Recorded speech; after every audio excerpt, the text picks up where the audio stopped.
Bhante Pemaratana here with us again, and I'm sure his wisdom will be a source of inspiration for us all. Let's warmly welcome Bhante Pemaratana.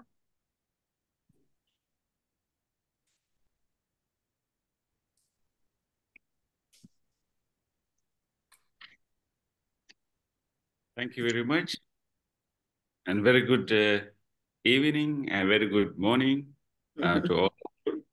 It's so nice to have you again on this Thursday.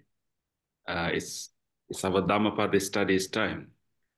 This week is this month actually is going to be important for all of us. I hope because of the the month of Rob, we call Chivara Masa, the month of Rob. I hope that many of you have attended some Katina ceremonies, right? Show your hand attended the Katina ceremony.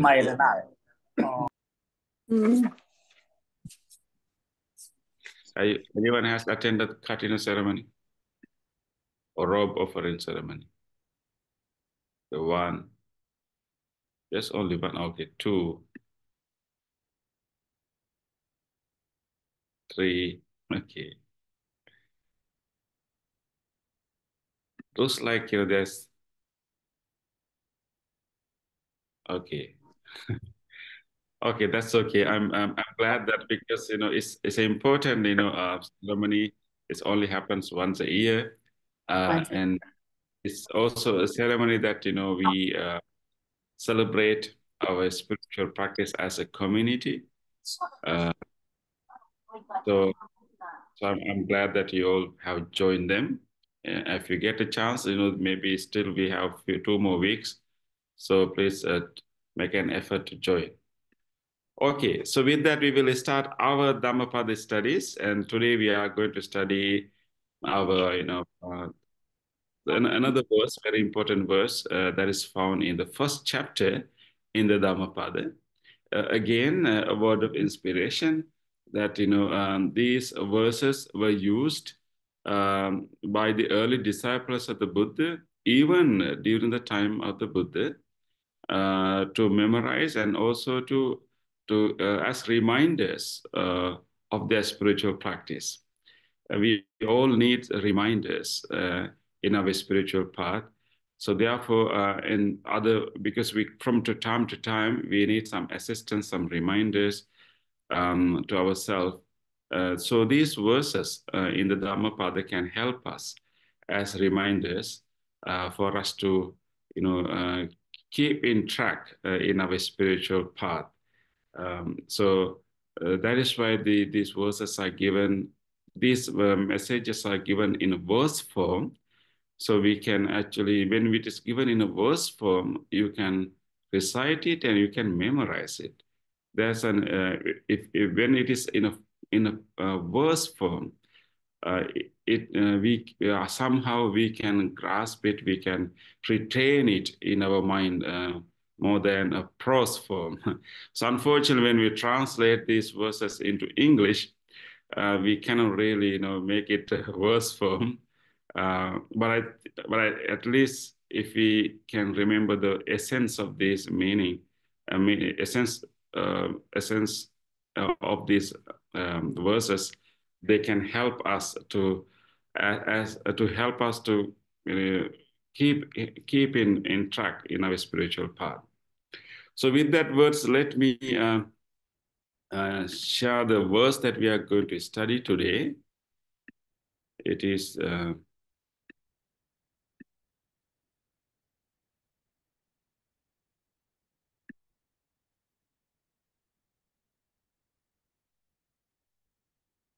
so it is verse number 80, the chapter on pairs, which is the first chapter in the Dhammapada. So let me chant this verse first. So and then we will study the meaning afterwards. Asubhanupassing viharantang Indriyesu susang utang Bhojanam hicha matantang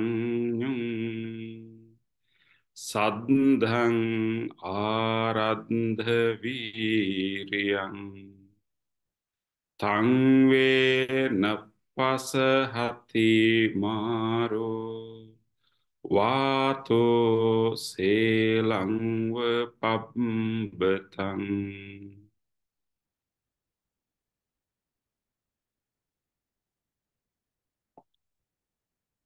Just as a storm cannot prevail against a rocky mountain,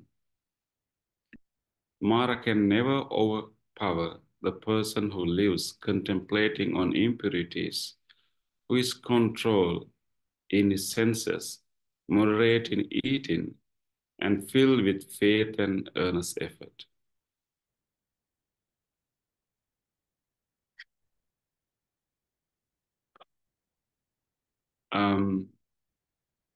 What this verse is saying actually,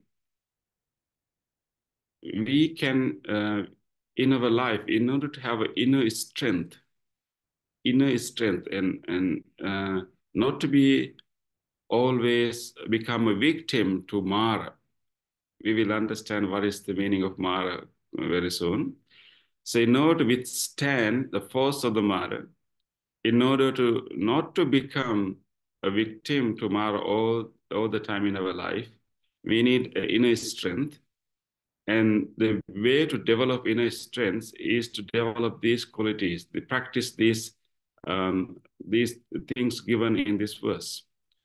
If someone lives with contemplating on impurities, and someone is control senses or may have a sense restraint, or someone is moderate in eating, and someone is having in faith and earnest effort in her life, such a person can be like a rocky mountain.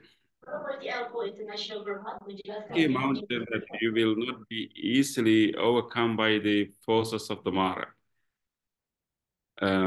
So I think we all like to be like a rocky mountain, like a very solid rock, rocky mountain, a very solid mountain, a solid rock that is stable, that is grounded. We all, want to live life like that. Otherwise, our life will be like a very weak tree, or maybe even like a piece of paper or piece of cotton that will be flowing back and forth wherever the wind is blowing. We'll be simply going to all these different directions, and so we will get tired as a result. So therefore, we all need some kind of stability, some kind of inner strength, and we all like to be like a rocky mountain. But it's not that easy to be like, live like a rocky mountain as a solid rock in our normal life.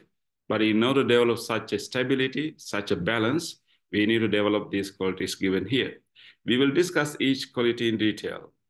But before that, let's go to these important terms I would like you to be familiar with in this verse. So this starting of this verse, we have this term asubha. So the asubha is opposite of subha. So these are two important Pali terms. It is important for us to understand, meditation in Buddhism too. So subha literally means beauty or attractiveness. Sometimes we also use subha for auspicious, like. But the asubha, which is the opposite of that, is called foulness or unattractiveness. This verse encourages us to contemplate not on the attractiveness actually, but on the unattractiveness. Let's see why this verse is guiding us to do that. Why do you want to focus on unattractiveness? Why do you want to focus on foulness rather than beauty or attractiveness? We will come to that soon. But these are the two important terms: subha, beauty, attractiveness; asubha, foulness or unattractiveness. Then the third term is something already you are familiar with, that is called saddha. Saddha is usually translated as faith. There's also element of faith in this mental state. Faith is mainly trust, confidence, and conviction. It's mainly when we start a spiritual practice, we are going to experience something that we haven't experienced before. We are going to aim at transformation that we haven't achieved yet. So therefore, in order to start a journey aiming at a transformation that we have not been there, we need some kind of trust to start that practice. We need some kind of confidence or conviction to start our practice. Have some conviction, some confidence that this practice will work and will be able to, bring me to that goal. So the saddha is that kind of trust, that kind of confidence and conviction, and even that kind of faith that you develop towards the Buddha, towards the Buddha's teaching, and towards other teachers. That we develop some kind of trust and faith in them. That and then we start our practice. Without that faith, we will not fully commit ourselves into our practice. Based on the level of saddha, our commitment to practice will be different. If we have a little bit saddha, not really fully sure, not really have deep trust, maybe a little bit trust, a little bit faith, then we will commit to our practice a little bit. But the more trust we develop, the more confidence and conviction we develop towards the teachings of the Buddha, and then we will commit more to our practice. So saddha is that quality, can be called faith, but mainly trust, confidence, and conviction, saddha. Viriya, that goes along with saddha. Viriya is mainly effort, internal effort, mental effort that we are making inside. That when it's little bit going against a stream, but when we are drawn to do something, and if we can make an internal effort to not to follow the inner urge in our mind, but purposely redirect our attention and try to do wholesome thing, and that's what we call viriya. Internally, we are making that effort. You can also call it strength. Once you develop viriya again and again, you develop inner strength that you can withstand the defilements, and we can overcome defilements. So vigor is also another term to refer to that. So virya can be translated in all these forms, but it's mainly inner quality that we all have when we are practicing the path.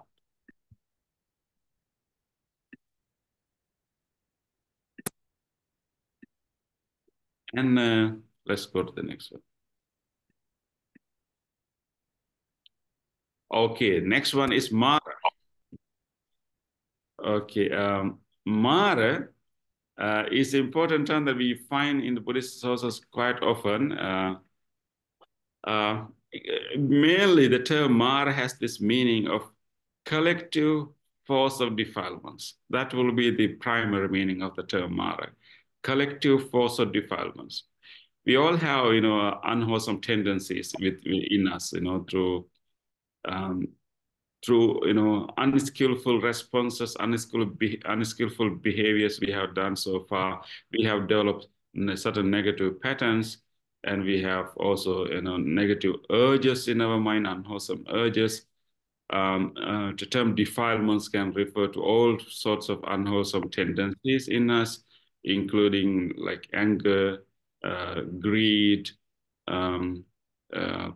jealousy, conceit, pride, all kinds of unwholesome mental states.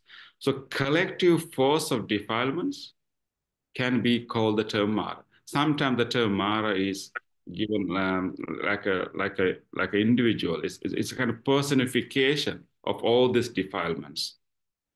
So in Buddhist sources, we use the term Mara to personify the collective force of all defilements. We know that at the last moment of the Buddha's enlightenment, we say that he defeated the Mara. So actually, he defeated the collective force of defilements and then he overcame all the defilements permanently. So whenever you see the term Mara, that is the primary meaning, the collective force of defilements.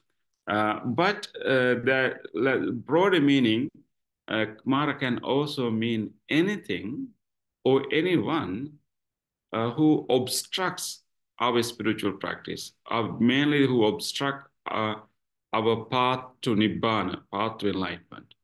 So when we examine the uses of the term Mara in the Buddhist sources, that is a common theme we find, that anything that will obstruct your, your journey towards enlightenment it can be called Mara.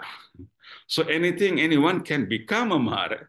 So even anything that will somehow keep us from realizing the truth, anything that keep us from realizing the deep peace within us, that can be a Mara.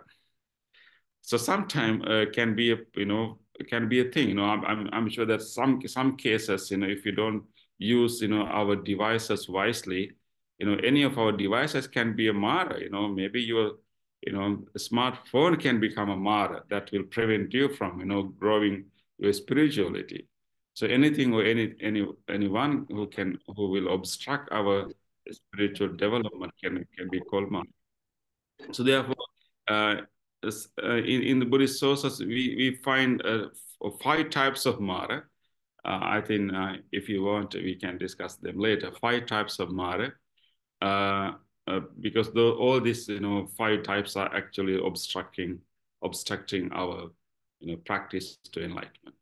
But its primary meaning is collective force of defilements. Okay, these are the Pali terms. Now let's go to the real meaning. Okay.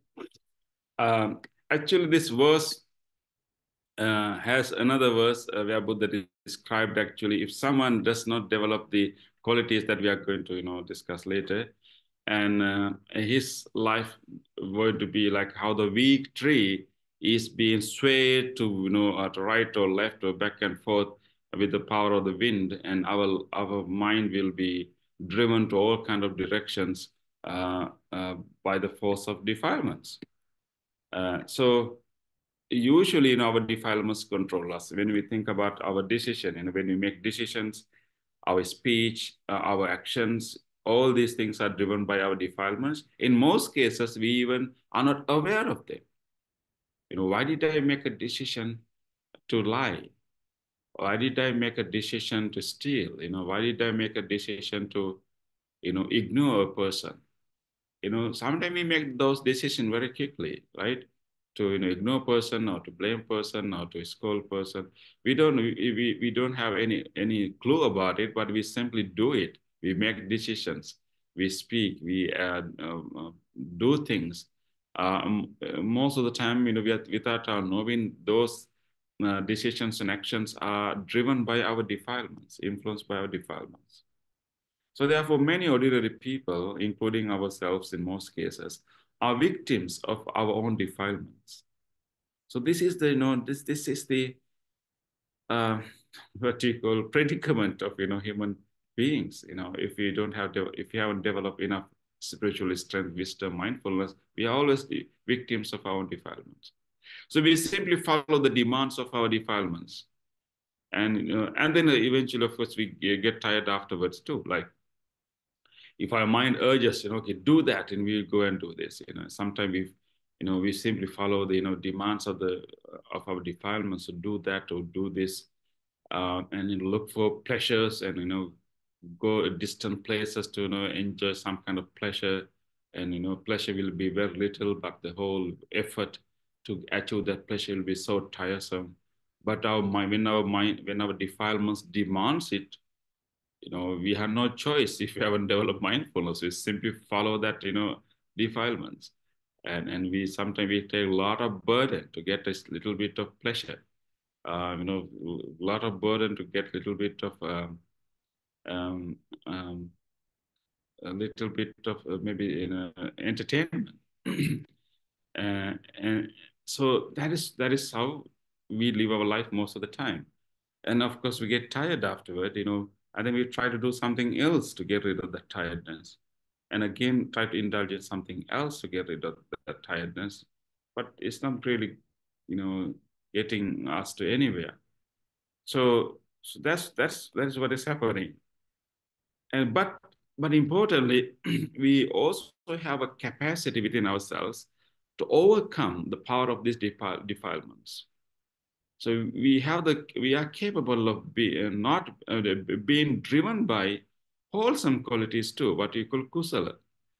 We are we are not always carried away by the defilements. Sometimes we can also uh, generate our feeling of our motive, our wholesome qualities of generosity, and our wholesome qualities of compassion, loving kindness. And so in our life, when we think about different incidents happen in a day, we can even divide those incidents into two. Some decisions, some actions we have done based on um, the the forces of influence of defilements. We are not aware of it. But some actions, some decisions we have made um, with the influence of wholesome qualities, and so therefore we also speak kindly to others. We also go out and help others. We become generous with our time and our energy, and we help and support others also. And sometimes we can go beyond our ordinary defilements and do the opposite to that. So therefore, we have that capacity. That's the capacity that we want to enhance. And this verse is helping us to enhance that capacity to overcome our own defilements, giving us specific practices to do that. These are those, those techniques given in this verse. What are the techniques not to be controlled by Mara or defilements? What are the techniques not to be the victims of the Mara in our life? So these are the 5 techniques given in this verse. In this verse, we find these 5 techniques. First one is called contemplating on fallness or unattractiveness of beautiful things. This is an interesting practice. I would like to hear from you what you think about this. Contemplating on fallness or unattractiveness of beautiful things. Why do we need to do that? Okay, that's first one. Next one is self-restraint or guarding senses. Guarding our five senses, guarding or maybe developing some kind of restraint in our senses. We will discuss them in detail. And the third one is called moderation in eating. So interesting, even our eating is also part of this practice. Moderation in eating. And having the fourth one, having trust or confidence in the teachings of the Buddha, what you call saddha. And the fifth one, last one, is called earnest effort or virya. In this case, aradha virya. That is in a continuous effort, earnest effort, more enthusiastic effort. So the saddha and effort, confidence and effort go together. So these are the 5 practices that are given in this verse as a way to help us to be strong, help us to not to be victims of our defilements, and to be like a rocky mountain. These are the 5 techniques. Okay, before we start our discussion on these 5 techniques, I would like to hear from you. What do you think about the first technique? Can someone help us? Can someone give your opinion, your thoughts? Why we should contemplate fallness or unattractiveness of beautiful things? Can someone share their thoughts?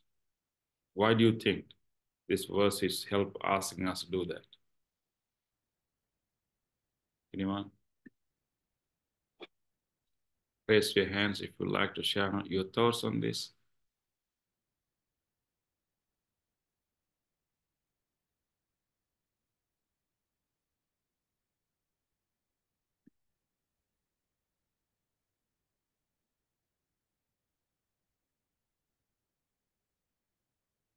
Okay. No idea. Okay, so if let's discuss that. Let me go to the next slide. Okay, this is the point. Contemplating on fullness or unattractiveness, beautiful. Okay, we got one hand raised, right? Yes, brother Lobi Leng. What do you like to share with us? Why do you have to do that? Bhante. Oh, okay, okay, yes. Bhante. So we have to contemplate on the Asubha because they have very strong sensual desire. To overcome the strong sensual desire, especially sexual. Okay. That's all. Okay, thank you, thank you, Sister Beeling. Thank you. Yes, definitely. This is about like overcoming our lust or our greed. So this is given as a technique to overcome our lust or our greed, our craving for any beautiful thing. So this is the point, you know. So we develop lust or craving for anything when we focus on the pleasant or beautiful part of it. So whenever you feel kind of, you know, attractiveness to something, you know, craving for something or lust for something, whenever you develop that, there is an interesting thing happen there. We only focus on one aspect of that object or of that person or of that, you know, experience. We focus only one aspect. We kind of ignore the other aspect. You know, everything that we ignore the other side of it. So any object, any phenomena that in this world has two aspects to it. You know, I think it's always there's a pleasant part towards it. There's also unpleasant part towards it. But whenever we develop craving or lust towards anything, we somehow ignore the whole section, whole aspect of that experience, of that phenomenon, of that object. We only focus on only one aspect. So that is why we keep on craving for it. You know, we keep on, you know, having lust towards it. So the technique of purposely directing our attention to the side that we haven't seen. So that's the point they made. This is more like a corrective method to purposely focus on unattractiveness or maybe fullness of it. When we purposely contemplate on the unattractiveness, we get the complete picture. You know, you may develop some craving towards, you know, certain kind of food. Maybe develop craving towards, you know, certain kind of, you know, cloth, or maybe feeling lustful about, you know, maybe an individual. And whenever you develop that, remember that you have a very biased picture of that, you know, object, very biased picture. So then we had to make it, you know, balance. So what we had to do, we had to purposely contemplate the other side of it, that side that we haven't seen. So for that, we need some kind of knowledge also, but and we can ask the question, you know, okay, why I'm so attracted to this? What else this object has? You know, I can see the beauty, the pleasantness, you know, all these beautiful features here, but is that all is it having? You know, what else does it have? So we can expand our perspective and then particularly focus on the, you know, unattractiveness. And of course, in the Buddhist practice, particularly as a way to overcome our lust for particularly sensual or sensual lust or sexual lust, we are advised to purposely contemplate on the true nature of the body, because we can be very attracted to, you know, human bodies. Because we, you know, whenever we feel attractive, you know, maybe lustful about human bodies, we only focus on the superficial aspect of that body. So by focusing, contemplating purposely the true nature of the body, all the other, aspect of the body and everything inside the body, we get a complete picture. So we get rid of the wrong image that we have constructed on human bodies. The same thing can be done to any other object too. So when we only focus on the pleasant part of object, we simply develop craving and desire for it.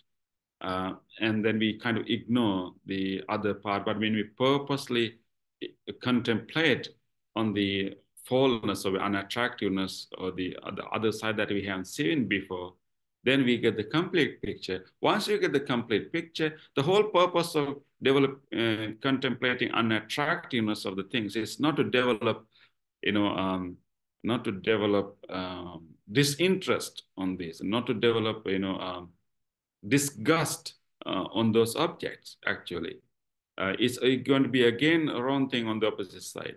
The goal of contemplating the other side of this object is to develop equanimity at the end. Because we haven't seen, you have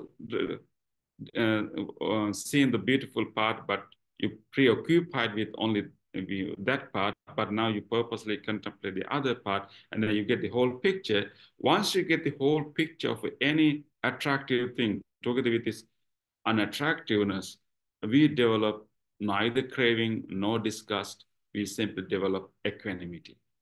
So in that case, our defilements cannot control us. We will not be driven to, to do wrong things, immoral things as a result. So that is, that is the first technique given in this verse. So once you get the whole picture, we don't find any reason to have lust, craving for it, or even we will not find any reason to have, disgust or anger towards it. But mainly it helps us to overcome lust or craving, which is a very, key, defilements in us. Okay, so that is the first technique.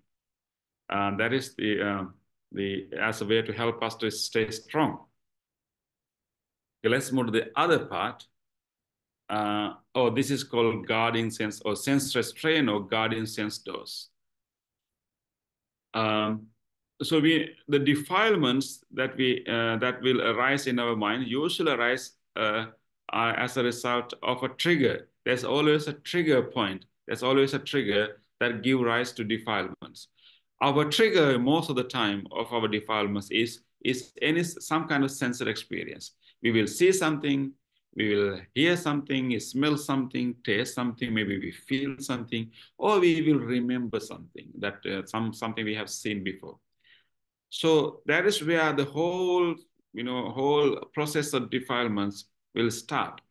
So here, this technique is actually, try to focus in the very beginning of this whole, process.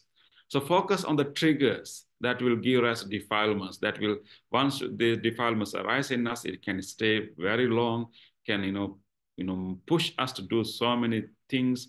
So, but we can also pay attention to the very beginning of these, defilements. So our sensory experience, what we see, hear, smell, taste, can lead us to have rumination and mainly also to have fantasies. So the defilements, get their food in our fantasizations. All our defilements become really strong, when we fantasize, when we ruminate. But our sensory experience, initial sensory experience are the one that will lead us to have rumination and fantasization. So what this technique is actually to maintain mindfulness, very strong self-awareness of when we are having a sensory experience. And we simply notice what we see, smell, taste, hear, and try not to develop whole story afterwards. And simply, notice those, initial sensory objects.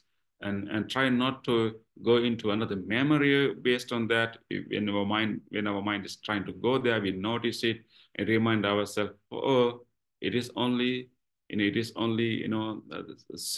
visual object. That's all. nothing else here. So we try to not let our mind to create stories and ruminations. So this is how it is explained, in the discourses. Here, it is in the Sariputta Sutta in the Samyutta Nikaya. How does a monk guard the doors of his senses? On seeing a form with the eye, he does not grasp or not seize hold of either its general appearance or its details, by which, if he were to dwell without restraint over the faculty of eye, the evil, unskillful qualities such as greed or distress might assail him. So this is what is happening to us. So the technique is, whenever we see anything or hear, smell anything, we don't grasp, we don't seize hold of its general appearance or its details. Because whenever we see, hear, smell, taste, whenever we encounter anything, we will focus on either general appearance of that object, or maybe we focus on details of, like other secondary details of that object. And what happens, even after we have seen it, then we are not seeing it anymore, but we can recreate that object in our mind with this through its general features or maybe details. And then it can become a starting point of more ruminations and more fantasization. That's usually what is happening in our life. That is how defilements keep building up. So this technique is very skillful, and is to, like, whenever, and if you can recognize there can be certain sensitive objects, certain things that when you see, you get really angry. When you hear those sounds, sometimes some people's voices can make us so angry. So you can recognize, those certain sounds, certain, smells, certain tastes, certain tactile sensations, or certain, visual forms that will give rise to your defilements, that will make you angry, that will make you sad, that usually make you, wanting more. So you can recognize those in those visual forms or sounds or whatever, and then try to practice this. Whenever you hear that voice, remember yourself, I'm just hearing this voice. I'm just hearing a voice, nothing else. And don't try to grasp, don't try to seize hold of that, the general appearance or the details of it. And then even after that sound is gone, and you will develop thoughts about it. So don't get caught up in the features or the details of the sensory object. Simply remind yourself, oh, I'm just seeing. I'm just hearing. This, this is simply an ordinary experience. This is something happening as a result of this, causes and conditions. So simply notice that this is only a vision, this is only a hearing, this is only a taste, nothing else. All the other value that I am building onto it. And just try to be with the experience. Don't try to bring that, memory of that experience latter part, and don't make it a point of further rumination. So we call it, one nips the cognitive process in the bud, nips in the bud. One nips the cognitive process in the bud before it can evolve into stages that stimulate defilements. This requires some training, definitely, because we are so used to, take a picture and grasp it and then think about it, It's like, our mind operates like a camera. We always take snapshots, and then even though whatever we saw, hear, smell is gone, but we can still, relive that experience. We can indulge in that experience again and then make it fantasize. We can fantasize about it. We can ruminate about it. So that whole rumination, fantasization is possible only when we take that snapshot, like that, like grasping that, initial sensory experience, and then recreate it later with our memory. So this practice is not to take hold, like seize hold of this, but simply go through the experience, be with the experience, try not to hold into one, focus on one particular thing and think about it later.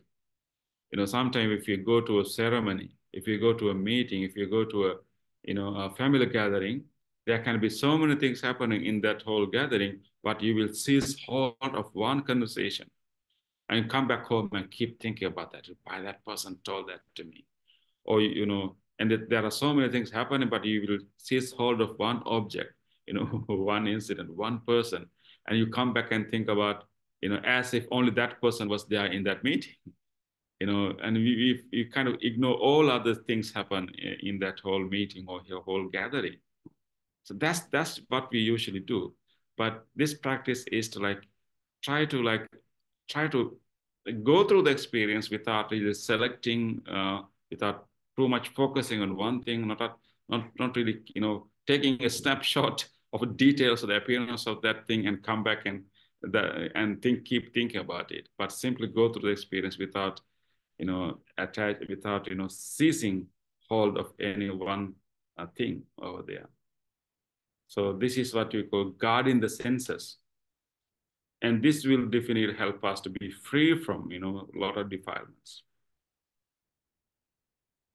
Okay, the next one is called moderation in eating. Moderation in eating. And so interestingly, this term, if you see in the Pali verse, is called ahare mattanyuta, asubhanupasing viharantang indriyasu susangutang, bojanam hicha mattanyu. The literal meaning of this term, bojana mattanyuta, is like knowing the correct measure of food. This, like knowing the correct measure of food, means that knowing how much to eat. That means actually so this practice of actually knowing the correct measure of food, like how much your body really needs. Knowing that is also seen as a way to overcome our defilements. Whenever we want to eat, have you ever measured your level of hunger? Have you ever measured the level of your hunger? Because our hunger can be at different levels at different times, right? If you haven't eaten 2 meals, of course, your hunger will be very high. If you have eaten a lot, you had a few snacks through the day, your hunger will be not that high. So there are different, levels of our hunger. So the important practice would be that before you eat, you take a moment to measure your hunger. How hungry I am right now.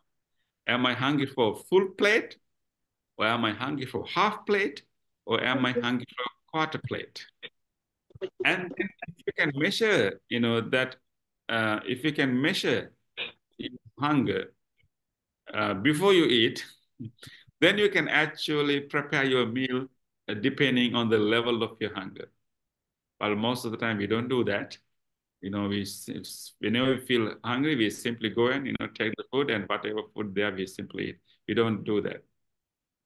But, moderation is actually like doing that, like knowing the correct measure of food. But it's not only knowing the correct measure of the food, it's also knowing or remembering the primary purpose of eating. So when we, and as monks, before we eat our meal, we do a chanting, a reflection, and even in your retreats, before you eat, you make a reflection to remind you the purpose of eating, and also correct purpose of eating. So of course, moderation of eating is explaining in the suttas as a way of remembering the correct measure of food, and also the correct remembering the primary purpose of eating. That is to sustain this body to live a wholesome life, to practice the Dhamma. The body, the food is something that like a fuel we need to, run this body. The whole purpose of food is to sustain this body, to help this body to survive, so we can help others. We can be compassionate, and we can, do our duties. We can fulfill our obligations, and we can practice the Dhamma. We can develop our wisdom. So in order to develop all these things, we need to have a healthy body. We need to have a functioning body. So food is simply a fuel to help us to sustain body. That's the whole purpose of eating. So remembering that, it can help us decide what kind of food that I should eat. If the true purpose of eating is sustaining the body, are all the food that we are eating, are they really helping us, helping this body? Because we may eat, some junk food, which may not be very helpful. I know that this practice will be very, very hard, particularly for Malaysians, because, I'm not for Malaysia, but everyone. I'm just, but because I know that a lot of Malaysians are very fond of food. They really like to try different food, and it's like a food culture is very strong in Malaysia. But of course, I'm not, that's okay. You can experiment, you can enjoy different kinds of food. But remembering, what is the primary purpose of eating is important, even when we try different food. You can try different kind of food. Of course, we focus more on the taste when we eat food, but at the same time, we should also mainly give more prominence to the taste, of not only the taste of the food, but actually whether that food is helping my body. Is this food nourishing my body, or is this body making my body toxic? So you can eat nourishments, you can also eat toxins. What do you want to eat? Right? So what we are eating, are they really nourishments, or are they toxins? So you can think about it. So moderation is eating is actually reminding ourselves that food is a medicine. Food is a medicine, food is a fuel. And when we contemplate the real purpose of food, we can overcome gluttony. We can overcome gluttony and greediness towards food. That will lead to a lot of other defilements too. So moderation is knowing the correct measure, knowing the true purpose of eating. So I would like to show you two important verses from other sources in Dhammapada, and this one is from Dhammapada Sutta. This is what Buddha taught to King Pasenadi, who had the problem of overeating. So the King Pasenadi has an eating disorder. He overeat, and so Buddha helped him to overcome his bad habit. But in helping him, he gave this verse: when a person is constantly mindful and knows when enough food has been taken, all their afflictions become more slender, and they age more gradually, protecting their vitality. This is an important thing to remember. Buddha said that when you know the correct measure of food we should need to our body, whenever we eat, we are very, very mindful of the correct measure of the food. And that awareness, that moderation of eating, can help us to age gradually, not to age suddenly. Like we will age slowly. Actually, more gradual means we will age slowly. So I think so. In that way, like taking the food mindfully and also taking the food in moderately can help us to age slowly. But this in here, the Buddha said that how is it be related to our enlightenment too. When physical food is comprehended, passion for 5 strings of sensuality is comprehended.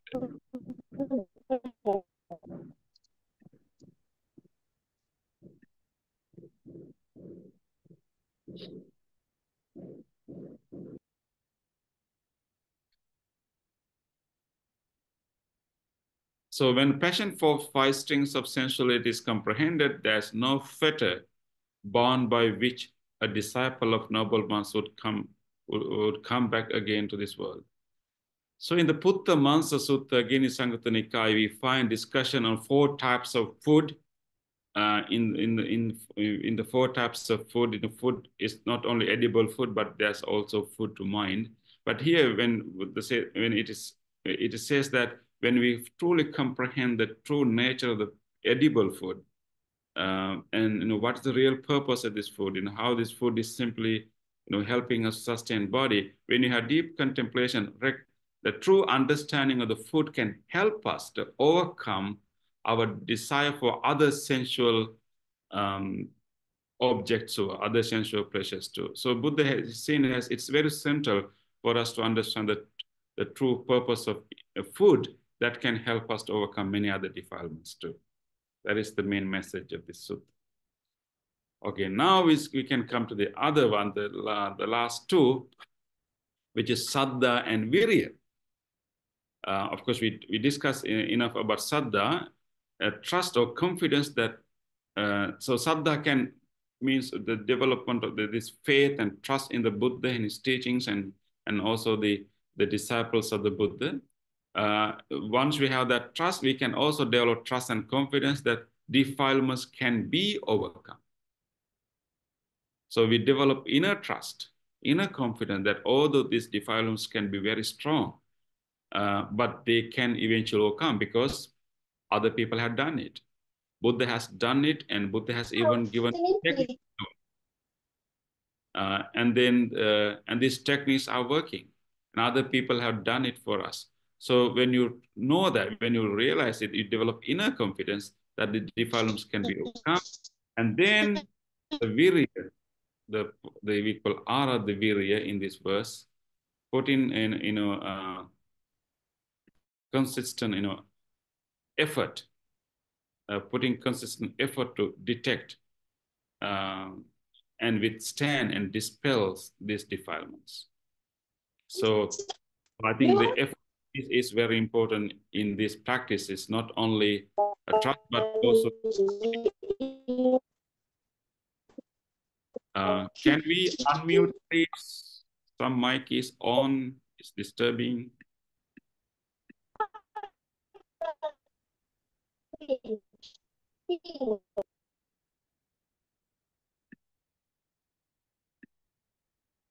Thank you.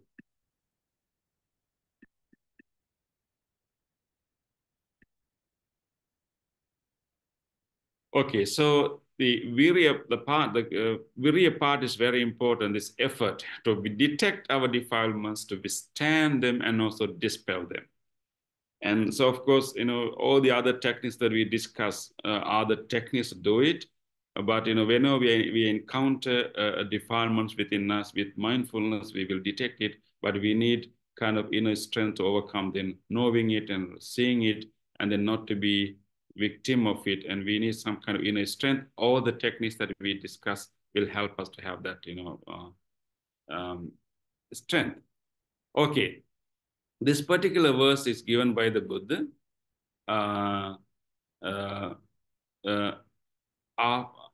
based on this story of two brothers, Maha and 𝗵𝗂𝗪.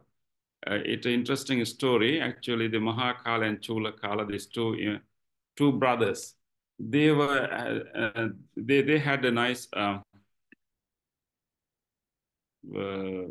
they were actually businessmen. They were traders. They had a family business.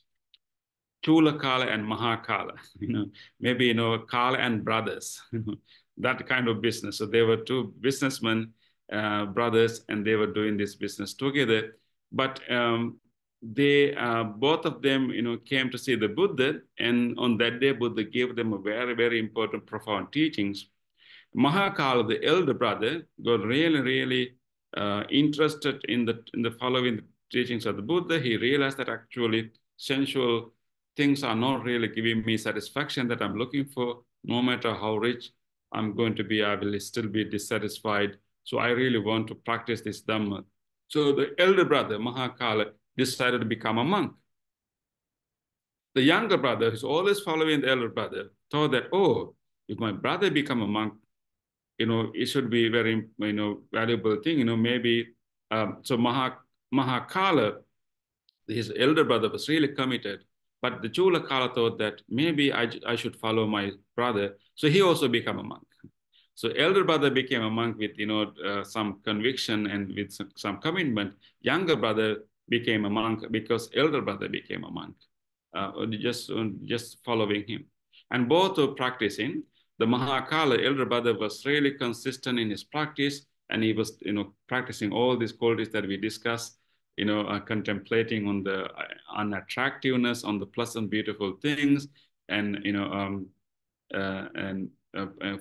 guarding his senses and practicing moderation of eating and developing saddha and putting constant effort to overcome defilements. He was doing all these 5 practices, and he was able to develop, enough strength. But the younger brother, 𝗗𝗪𝗃𝗧, did not do really well. He practiced a little bit, but not consistent.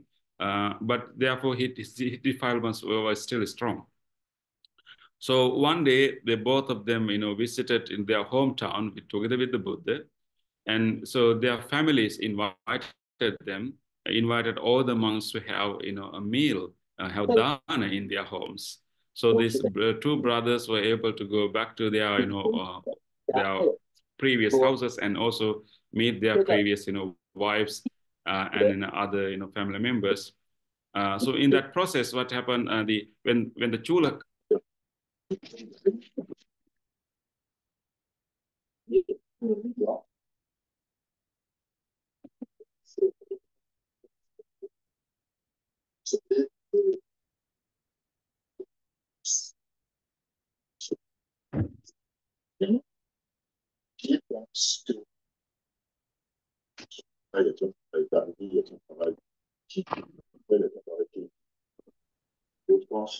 dans la chose se passe différemment.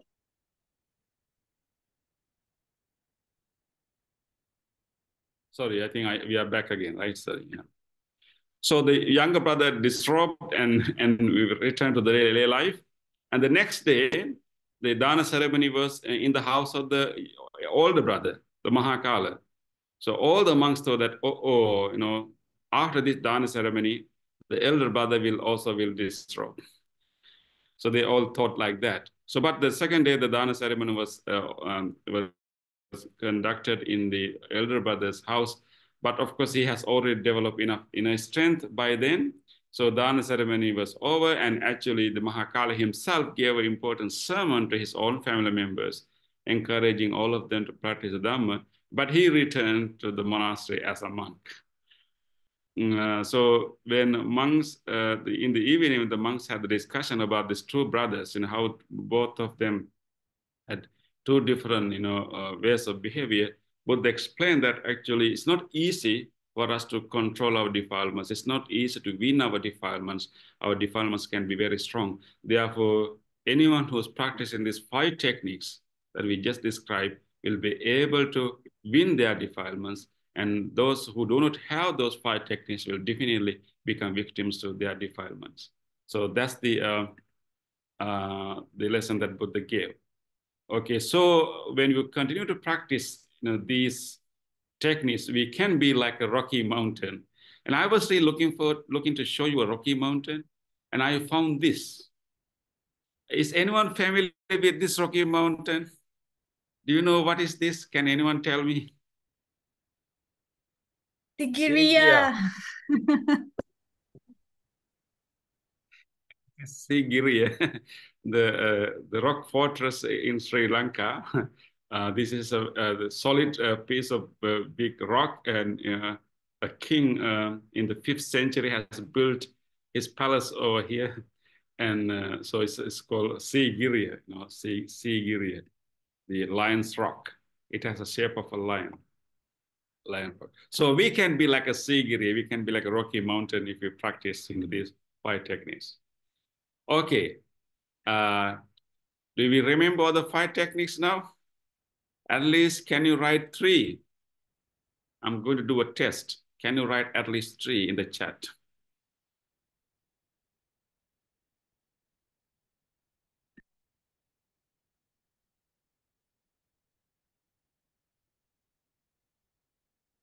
If you write 5, I will be very impressed.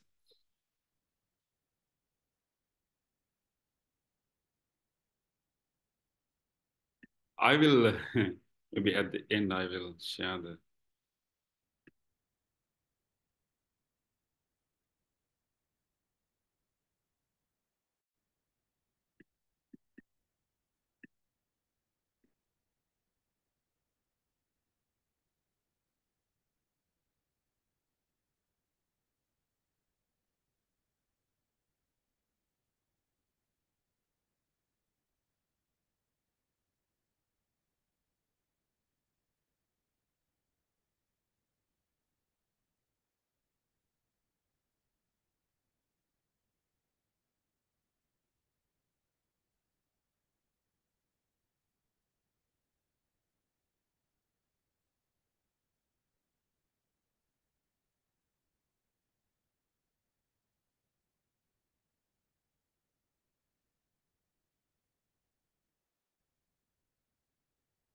Yes, I'm seeing, so many of you writing these, techniques. I'm so glad.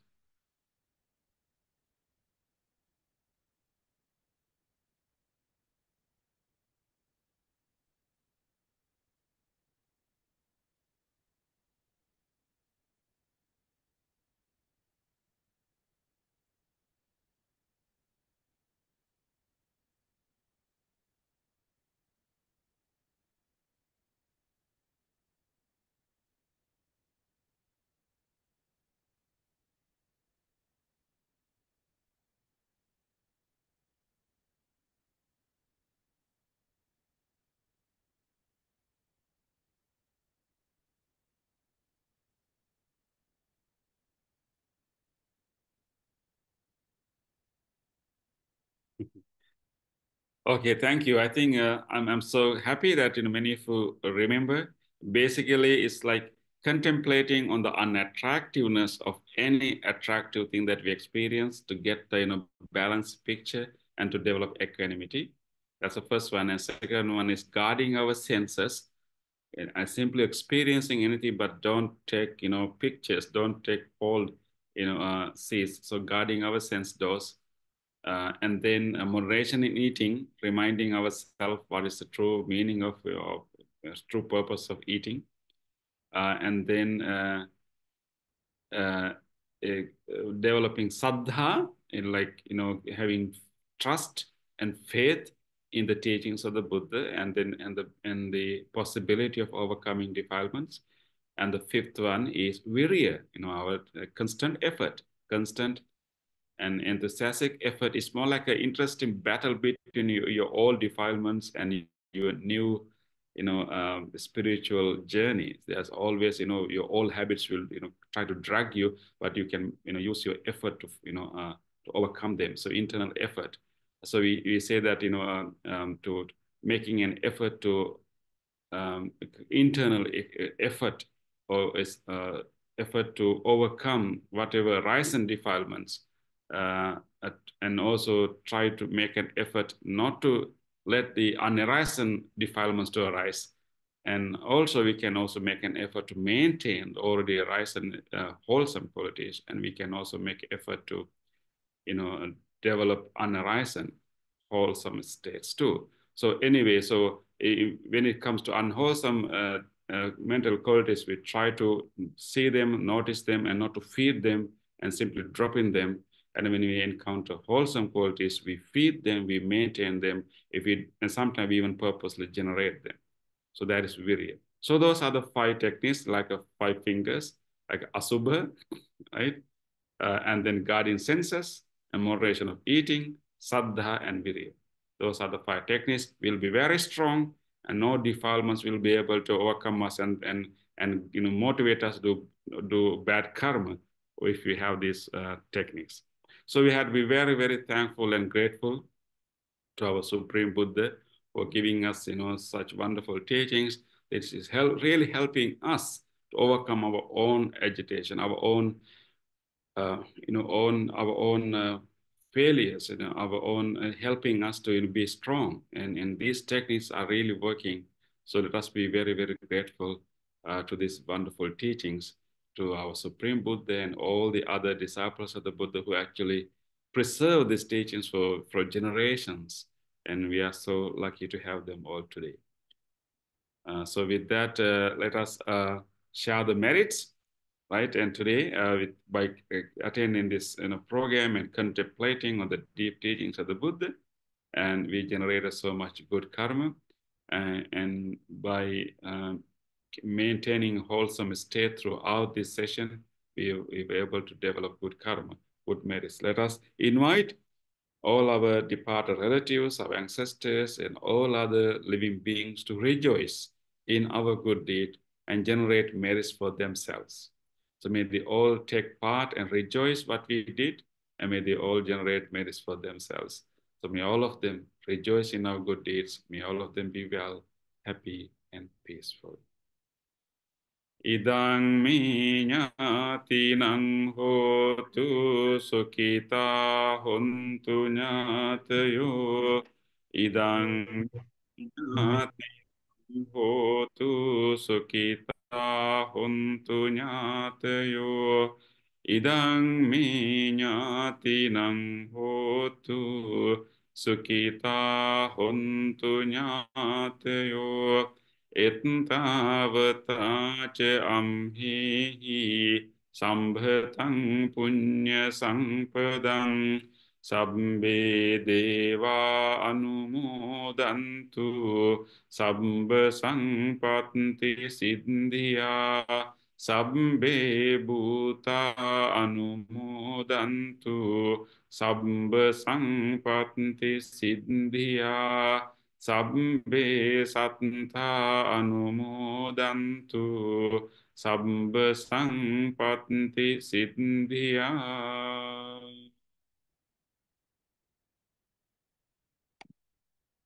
Okay, Sukhi Hotu, so nice to have you all. I look forward to see you again next Thursday with another Dhammapada verse. Sukhi Hotu. Sukhi Hotu, Sukhi Hotu. Bhante, thank you for joining us today and sharing Buddha wisdom. Your teaching have truly deepened our understanding, and we are truly grateful for your guidance. We look forward to welcoming you back next Thursday. May your teachings continue to inspire others. May you be well and happy. Thank you once again, Bhante.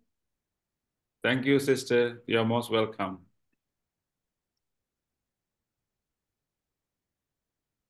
Thank you, Bhante. You're welcome. Sukhi Hotu, welcome, Brother Tram. Thank you, Bhante. Oh, thank you, Ananda. Nice to have you. Thank you, Bhante. Good night. Yes, Thank you, Bhante. Sadhu, sadhu, welcome, sadhu. welcome. Yeah, take care. Thank you. Take care. Good night.